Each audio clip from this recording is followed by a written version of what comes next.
주님의 말씀이 아미타이의 아들 요나에게 내렸다. 일어나 저 큰 성읍 니네베로 가서 그 성읍을 거슬러 외쳐라. 그들의 죄악이 나에게까지 치솟아올랐다. 그러나 요나는 주님을 피하여 타르시스로 달아나려고 길을 나서 야포로 내려갔다. 마침 타르시스로 가는 배를 만나 뱃삭을 치르고 배에 올랐다. 주님을 피하여 사람들과 함께 타르시스로 갈 셈이었다. 그러나 주님께서 바다 위로 큰 바람을 보내시니 바다에 큰 폭풍이 일어 배가 거의 부서지게 되었다. 그러자 뱃사람들이 겁에 질려 저마다 자기 신에게 부르짖으면서 배를 가볍게 하려고 안에 있는 짐들을 바다로 내던졌다. 그런데 배 밑창으로 내려간 요나는 드러누워 깊이 잠들어 있었다. 선장이 그에게 다가가 말하였다. 당신은 어찌 이렇게 깊이 잠들 수가 있소? 일어나서 당신 신에게 부르짖으시오. 행여나 그 신이 우리를 생각해 주어 우리가 죽지 않을 수도 있지 않소? 뱃사람들이 서로 말하였다. 자, 제비를 뽑아서 누구 때문에 이런 재앙이 우리에게 닥쳤는지 알아봅시다. 그래서 제비를 뽑으니 요나가 뽑혔다. 그러자 그들이 요나에게 물었다. 누구 때문에 우리에게 이런 재앙이 닥쳤는지 말해보시오. 당신은 무엇하는 사람이고 어디서 오는 길이오? 당신은 어느 나라 사람이며 어느 민족이오? 요나는 그들에게 나는 히브리 사람이오. 나는 바다와 무틀 만드신 주 하늘의 하느님을 경외하는 사람이오. 하고 대답하였다. 그러자 그 사람들은 더욱더 두려워하며 당신은 어째서 이런 일을 하였소? 하고 말하였다. 요나가 그들에게 사실을 털어놓아 그가 주님을 피하여 달아나고 있다는 것을 그들이 알게 되었던 것이다.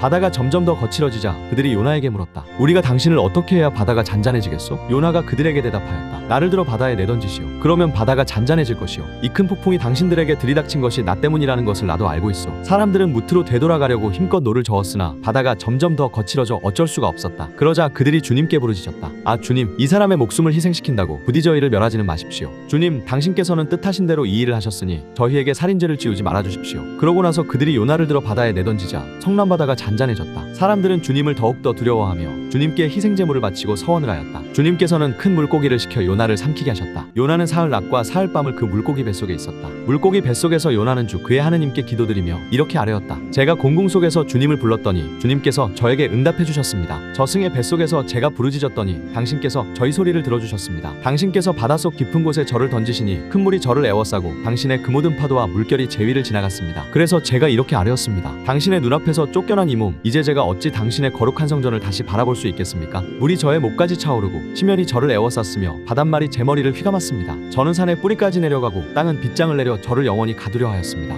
그러나 주 저희 하느님, 당신께서는 구렁에서 제 생명을 건져 올리셨습니다. 제 얼이 아득해질 때 저는 주님을 기억하였습니다. 저의 기도가 당신께 당신의 거룩한 성전에 다다랐습니다. 헛된 우상들을 섬기는 자들은 신의를 저버립니다. 그러나 저는 감사기도와 함께 당신께 희생제물을 바치고 제가 서원한 것을 지키렵니다. 구원은 주님의 것입니다. 주님께서는 그 물고기에게 분부하시어 요나를 육지에 뱉어내게 하셨다. 주님의 말씀이 두 번째로 요나에게 내렸다. 일어나 저 큰 성읍 니네베로 가서 내가 너에게 이르는 말을 그 성읍에 외쳐라. 요나는 주님의 말씀대로 일어나 니네베로 갔다. 니네베는 가로지르는 데에만 사흘이나 걸리는 아주 큰 성읍이었다. 요나는 그 성읍 안으로 걸어 들어가기 시작하였다. 하룻길을 걸은 다음 이렇게 외쳤다. 이제 40일이 지나면 니네베는 무너진다. 그러자 니네베 사람들이 하느님을 믿었다. 그들은 단식을 선포하고 가장 높은 사람부터 가장 낮은 사람까지 잘옷을 입었다. 이 소식이 니네베 임금에게 전해지자 그도 왕좌에서 일어나 겉옷을 벗고 잘옷을 걸친 다음 잿더미 위에 앉았다. 그리고 그는 니네베에 이렇게 선포하였다. 임금과 대신들의 칙령에 따라 사람이든 짐승이든 소든 양이든 아무것도 맛보지 마라. 먹지도 말고 마시지도 마라. 사람이든 짐승이든 모두 잘옷을 걸치고 하느님께 힘껏 부르짖어라. 저마다 제약한 길과 제 손에 놓인 폭행에서 돌아서야 한다. 하느님께서 다시 마음을 돌리시고 그 타오르는 진노를 거두실지 누가 아느냐. 그러면 우리가 멸망하지 않을 수도 있다. 하느님께서는 그들이 악한 길에서 돌아서는 모습을 보셨다. 그래서 하느님께서는 마음을 돌리시어 그들에게 내리겠다고 말씀하신 그 재앙을 내리지 않으셨다. 요나는 이 일이 매우 언짢아서 화가 났다. 그래서 그는 주님께 기도하였다. 아 주님,